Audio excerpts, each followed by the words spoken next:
કેટલી ક્લેરિટી હશે, કેટલી પ્યોરિટી હશે, અને મોસ્ટ ઇમ્પોર્ટન્ટ સ્ટેટ કેટલી ઇગોલેસનેસ હશે.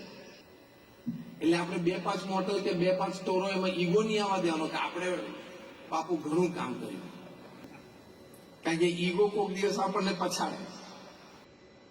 એટલે ઈગોલેસ રહેવાનું કે જે કંઈ થયું છે એ મને સાથ સહકાર મળ્યો છે, પરિવારનો પ્રેમ મળ્યો છે, મિત્રોનો સહકાર ને પ્રેમ છે, મારા એમ્પ્લોઈઝની વફાદારી છે અને ભગવાનની કૃપા છે. આ બધું કોઈ એમ કેમ કે is a self made man, મને આ શબ્દ જ ગમતો નથી. Is a self made man, nobody self મેડ. છેવટે તારા પત્ની તને રસોઈ કરીને જમાડતા હતા ત્યારે તું ઓફિસ જતો હતો ને, you have some support from some sector. Even your driver plays a role, even your clerk plays a role, even your friends who has a session of laughter with you plays a role in your energy for your business. એટલે કોઈ જાતનો અહમ આવવા દેવો નહીં, તો જો તમારી પ્રગતિ જબરજસ્ત થાય. અહમ હોય ને એટલે માણસના અભિગમ નીચે બધું ઘણા સદગુણો અને કાર્યશક્તિ દબાઈ જાય. અહમ ના હોય તો આ બધું ખીલી ઉઠે. બીજી વાત આપણે કરી ક્લેરિટી, આ પ્રથમ વાત. બીજી વાત આપણે કરી પ્યોરિટી, કે જીવનમાં પ્યોરિટી પણ રાખવાની.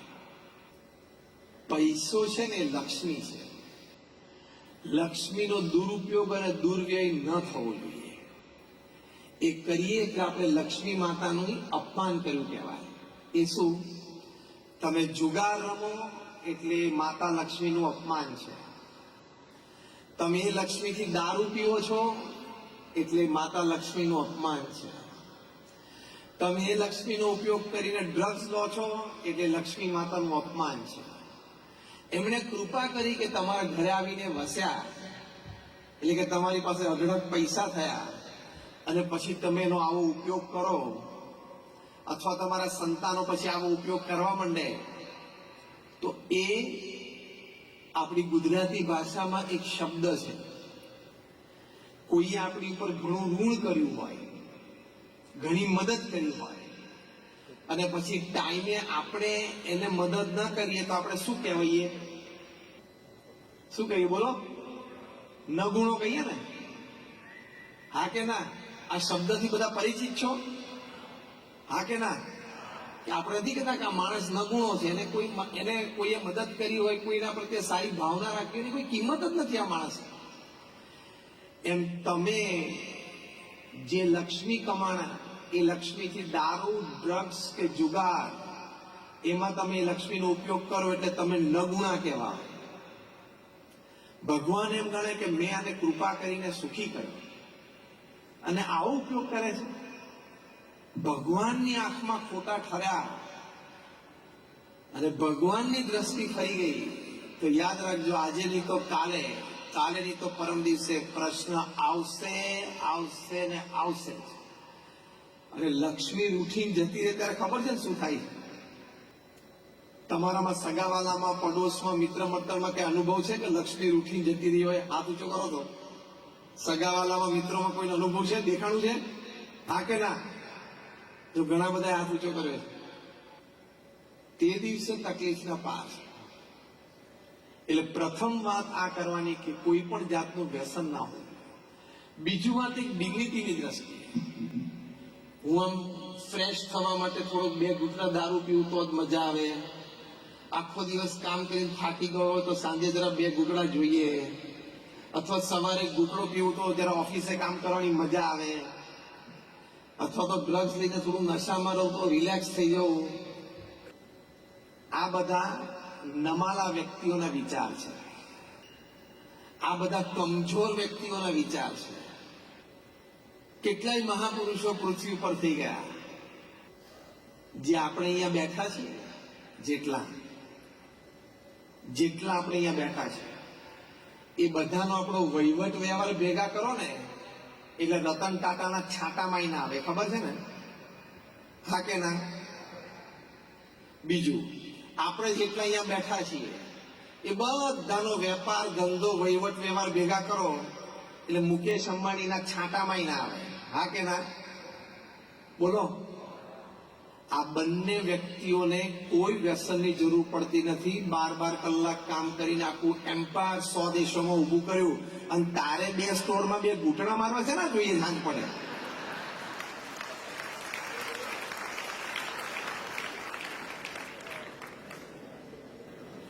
થોડું મરમરીને થવા દેવું પડે.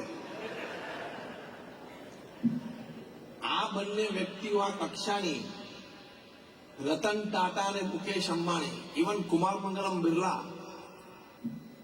sold to software, they make everything. Kumar Mangalam Birla is a 7 lakh crore Aditya Birla group, and they have a presence in more than 80 to 100 countries. આ કક્ષાની વ્યક્તિઓને કોઈ એવો સ્ટ્રેસ કે ટેન્શન એ લોકોને નહીં હોય. આપણે 2-5 સ્ટોરમાં 2-5 મોટલમાં હોય તો આ લોકો નહીં હોય ડિસિઝન સ્ટ્રેસના, ટેન્શનના. અને મોટા દેશના ગવર્નમેન્ટ સાથે ડીલિંગ ચાલતા હોય એ લોકોના, તો માઇનિંગના, નાના ને તેના ને કેટલું પ્રેશર આ જનરેટ થઈ જતું હોય, ખબર ના પડે. અચાનક અડધો કલાક પહેલા ફ્રેશ અને અડધો કલાક પછી સખત પ્રેશર નીચે આવી જાય. 2 જ ફોન કોલ આવે ને, આફ્રિકામાં ઝામ્બિયાથી ફોન આવે ને, આ બાજુ વિયેટનામથી ફોન આવે ને, મેનેજર સર આવું થયું, સર આવું થયું. એમાં તો ખાવાનું થાળી પડ્યું ને, આમાં તો ખાવાનું દેખાય નહીં. એવી પરિસ્થિતિમાં એ લોકોએ કોઈ વ્યસન નથી કર્યું. એટલે આ કોન્સેપ્ટ તમે મગજમાંથી કાઢી નાખજો કે ફ્રેશ થવા માટે અથવા તો થાકી ગયા હોય તો રિલેક્સ થવા માટે જરા 2 ઘૂંટડા પીવા પડે. એ કોન્સેપ્ટ બોગસ છે, એ કોન્સેપ્ટ ખોટો છે, અને એ નમાલા વ્યક્તિનો કોન્સેપ્ટ છે, બહાદુરનો નથી.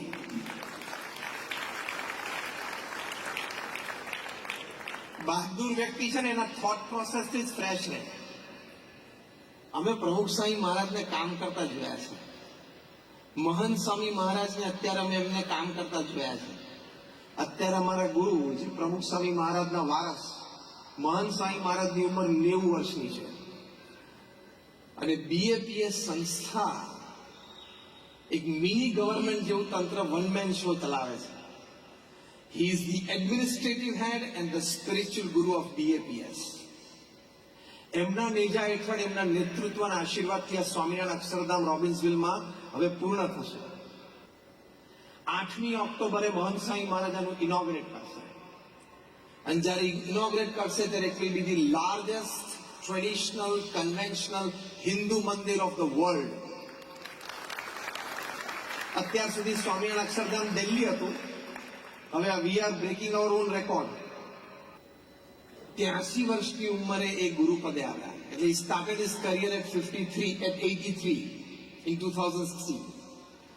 મને દુનિયામાં એક વ્યક્તિ તમે લઈ આવો, તમારા સમાજમાં હોય તોય કોઈ નામ આપજો, તમે કોઈને જાણતા હો તો પણ નામ આપજો, જે 83 વર્ષની ઉંમરે જાયન્ટ મલ્ટીનેશનલ કોર્પોરેશન MNC નો CEO હોય. એવું એક નામ મને આપો. Nobody. મહંત Swami Maharaj accepted the responsibility at 83.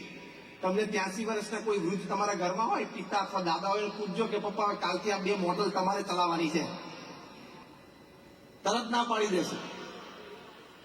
અને પાછું performance, if you talk from the corporate point of view, last 7 years મહંત સ્વામી મહારાજ 83 થી 90 વર્ષની ઉંમરમાં એમનું પરફોર્મન્સ ઇન્ડેક્સ અને પરફોર્મન્સ ગ્રાફ જોવો, જે તમે કોર્પોરેટ પર ગણો છો, છેલ્લા 7 વર્ષમાં 350 હોસ્પિટલ, હોસ્ટેલ, સ્કૂલ, કોલેજ, મંદિર, અક્ષરધામ એમણે બનાવ્યા.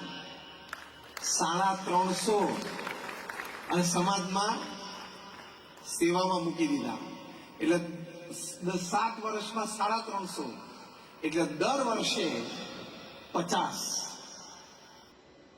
દર વર્ષે 50 થયા ને. વર્ષમાં 52 વીક હોય, એટલે 52 વીકમાં 50, એટલે દર 8મા દિવસે એક. કોઈ દર 8મા દિવસે એક નવો સ્ટોર ખરીદતો હોય, એ કેવો કહેવાય? અરે લીઝ પર લેતો હોય તોય કેવો કહેવાય? દર 8મા દિવસે એક BAPS ની પ્રોપર્ટી ઊભી થઈને સમાજની સેવામાં ગોઠવાઈ જાય. From raw land to construction completed. Volunteers and employees got inauguration done, and the institute put in the service of society. Every 8th day, પ્રમુખ સ્વામી મહારાજે 15મા દિવસે કરી, મહંત સ્વામી મહારાજે 8મા દિવસની એવરેજ ચાલે છે. That means at any given time 40-50 project ચાલુ હોય તો જ 8મા દિવસે તમે એક પ્રોજેક્ટ લોન્ચ કરી શકો ને. એને મેનેજ કરવો એટલે તો મહંત સ્વામીને તો કોઈ તમારી જેમ વ્યસનની જરૂર પડતી નથી. અમે ફરીએ છીએ. છેલ્લા 1 મહિનામાં આ મારી 40મી સિટી છે. 40th city in 30 days. છેલ્લા 1 મહિનામાં અમેરિકામાં 30 દિવસમાં મારી આ 40મું શહેર છે, જેમાં હું કદાચ 50મું પ્રવચન કરતો હોઈશ. અમે કઈ વ્યસનની જરૂર નથી પડતી. તો તમારા કરતા અમારા ચહેરા ઉપર જરાય ઉત્સાહ ને આનંદ ઓછો દેખાય છે. ખોટા ચોટ્યા છો ગુરુને. કોને કોને ગુરુ બનાવ્યા છે? દારૂ ને ડ્રગ્સ ને. એટલે છોડી દેજો. કોક દિવસ કંઈક લીવરનો ને કંઈક ઇસ્યુ આવી જશે તો રોતાય નહીં આવડે. તમાકુ ખાતા હશો, કોક દિવસ કેન્સર થઈ જશે તો રોતાય નહીં આવડે. તમારામાંથી કેટલા જણા એવું ઈચ્છે છે કે મારા ઘરમાં એક જણાને વ્યસન છે દારૂ કે ડ્રગ્સ કે ગેમ્બલિંગ, એ છૂટી જાય તો બહુ સારું, એવી ઈચ્છા ધરાવતા હોય? આંગળી ઊંચી કરો તો. Just raise everybody raise your hands. જેની પણ ઈચ્છા હોય ને કે મારા ઘરમાં એક જણાનું વ્યસન છૂટે, હાથ ઊંચા કરો. પ્રોપરલી હાથ દેખાવી છે. મારે અહીંયા લાઈટ આવે છે. બસ તો બધાનો હાથ ઊંચો છે, બરાબર? તો હું એક ટેકનિક શીખવાડું. બોલો, એક ટેકનિક શીખવાડું કે જે દ્વારા તમારા ઘરમાં બધી જ કોઈ પણ વ્યક્તિને કોઈ પણ જાતનું વ્યસન હોય તો એ નીકળી જાય. શીખવાડું ટેકનિક? જરા જોશથી બોલો તો. ઘરમાં જેને વ્યસન હોય ને એની સાથે ઘરમાં કોઈએ બોલવાનું નહીં.